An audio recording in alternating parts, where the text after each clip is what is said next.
Praia da Luz, Portugal. A picturesque resort town on the Algarve coast, bathed in the warm spring sun of 2007.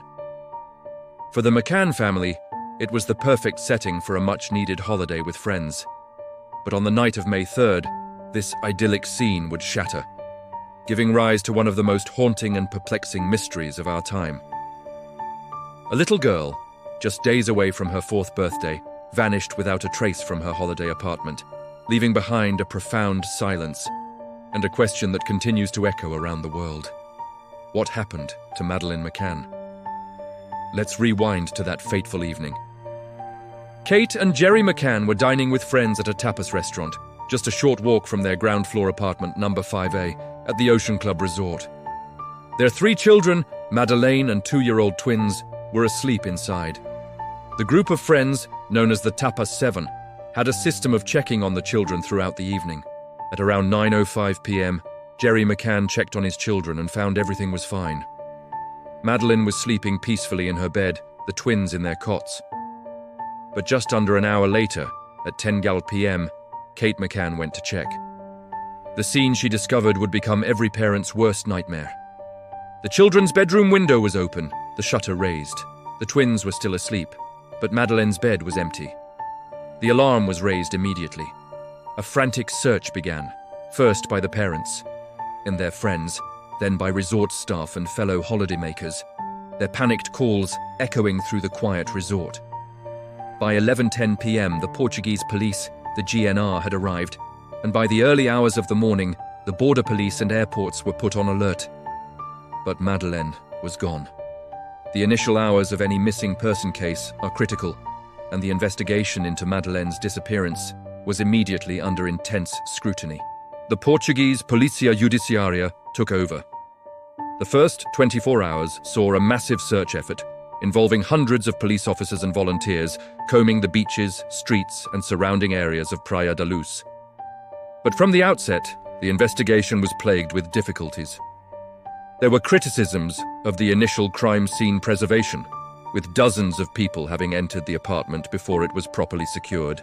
The language barrier created communication problems, and cultural differences in policing methods led to friction. The story, however, exploded in the global media. Madeleine's angelic face, captured in a now famous photograph, was suddenly everywhere. The parents, Kate and Jerry, both doctors, made heart-wrenching public appeals, their grief broadcast to millions. Celebrities and public figures, from David Beckham to the Pope, offered their support. A massive reward fund was established. The case wasn't just a news story, it became a global phenomenon, the most heavily reported missing person case in modern history. The intense media spotlight was a double-edged sword. While it kept Madeleine's face in the public consciousness, it also created a circus-like atmosphere that often hampered the police investigation. Theories and speculation ran rampant. Was it a planned abduction? A burglary gone wrong? The pressure was immense. As the weeks turned into months with no sign of Madeleine, the focus of the investigation took a shocking and controversial turn. In September 2007, 4 months after their daughter vanished, Kate and Jerry McCann were officially named as arguidos, or formal suspects, by the Portuguese police. This decision was based on forensic evidence found in the family's rental car, which some investigators believed could be linked to the death of a child. The McCanns vehemently denied any involvement, and the move was widely condemned as a desperate and cruel misdirection by a police force under pressure. They returned to the UK, their status as grieving parents now complicated by the cloud of suspicion hanging over them. In July 2008, after a thorough review, the Portuguese Attorney General archived the case, and the arguido status of the McCanns and another initial suspect was lifted, citing a lack of evidence. The official investigation was over, but for the McCanns, the search had only just begun. The official archiving of the case in Portugal did not mean the end of the search. Fueled by public donations and their own relentless determination, Kate and Jerry McCann hired private investigators to continue looking for their daughter. The case remained firmly in the public eye, a constant subject of media reports, documentaries, and true crime forums. The sheer volume of information, tips, and alleged sightings was overwhelming, leading to countless dead ends and false hopes. the global impact was undeniable. The case changed the way missing children's cases were reported and highlighted the complexities of international police cooperation. It also sparked a debate about parental responsibility and the safety of children on holiday, a conversation that continues to this day.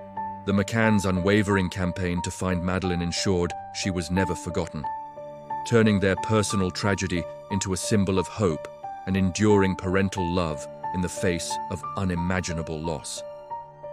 Years passed, and the trail seemed to have gone cold. But behind the scenes, pressure was mounting on British authorities to get involved. In 2011, at the request of the UK Home Secretary and with the backing of the Prime Minister, London's Metropolitan Police launched its own review of the case, codenamed Operation Grange. This was not a new investigation, but a comprehensive re-examination of all the evidence gathered since 2007. The Grange team sifted through hundreds of thousands of documents, re-interviewing witnesses and exploring new lines of inquiry. This fresh look brought a renewed sense of hope. Then, in June 2020, came the most significant development in years. German police announced they were investigating a new prime suspect, a German national named Christian Bruckner. A convicted sex offender with a history of burglary, Bruckner was known to have been living in and around Praia da Luz at the time of Madeleine's disappearance. Police revealed he had received a phone call, placing him in the immediate vicinity of the Ocean Club resort on the night she vanished. Searches were conducted at properties linked to him in Germany, and while no definitive proof connecting him to the case has been made, public German prosecutors have stated they believe Madeleine is no longer alive and that he is responsible. Today, more than a decade and a half later, the mystery of what happened to Madeleine McCann remains officially unsolved. Christian Bruckner remains the prime suspect, but he has not been charged in connection with her disappearance. For Kate and Jerry McCann, the agonizing wait for definitive answers continues.